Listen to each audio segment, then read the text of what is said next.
might not going to take much of our time. So we want to look at methodology. We want to look at methodology. Uh, I know Dr. Yunusa said a lot about the literature. He has said so many things about the literature. And as far as methodology is concerned, our methodology, from our methodology, I know that we develop our models. Okay? Now, how do we come about the model? In most cases, what people do is that they say, okay, operationalize variable. Y is the function of x1, x2, x3, x4, blah blah. Okay? But under normal circumstances, this is wrong. This is wrong. So in essence, what am I trying to say is that in the development of our models, it must be hinged on the literature. Our model must come from our literature. And so if our models must come from our literature, which of the literatures? Majority of the literatures that we must have reviewed, the literature that we must have reviewed while looking at our chapter 2, probably the theoretical literature. From that, we should be able to take what? We should be able to take that, and from there we can be able to build up our models. And you know, this worries me a lot. It's a source of concern to me, in the sense that majority of the people we develop models based on abstraction. Now, when these models are based on abstraction, now the purpose of research itself is to find out whether a particular theory holds or not. And so if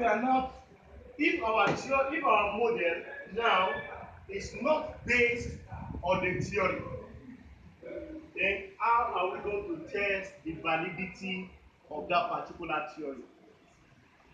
And that's the more reason why we must stress the fact that our model must be hinged on the literature, so that there will be a kind of sequence in terms of the flow of the work that we are doing. And that's the more reason why that there is nothing we want to write on this planet Earth that we don't have an existing theory. That we don't have theories that we can also always back it up. And that's very, very, very important. And I knew that majority of the people or of the studies in accounting, I always see people making use of agency theory. Some will say stakeholders theory. Okay? Now, you see, from either of these theory, we can formulate models. Am I communicating? From either of these theory, we can formulate our model. And you discover that even most studies, when they are writing a particular topic, they are likely going to be saying, okay, they will use stakeholders theory. The next person will say they will use stakeholders theory. Now, the importance of this theory is that it can be used in diverse ways. Do we understand what I'm trying to say? Because if you look at the issue of agency theory, it's about the issue of principal agent relationship. And in fact, it's all about asymmetric information. That the principal may have a better information and is not going to disclose it to the agent. And similarly, you can have a situation whereby the agent will have a better information than the principal. And that is what we refer to as what? That is what we refer to as asymmetric information.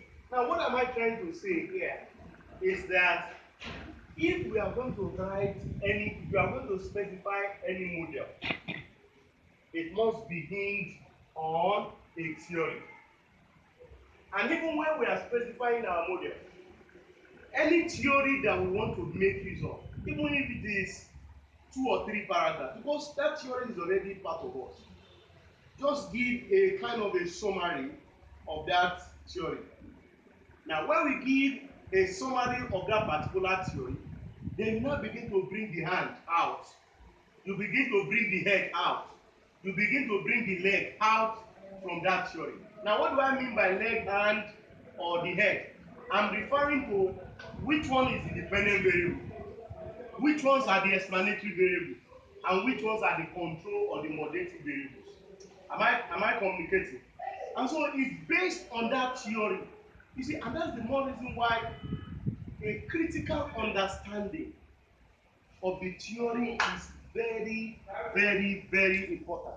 It is important that we understand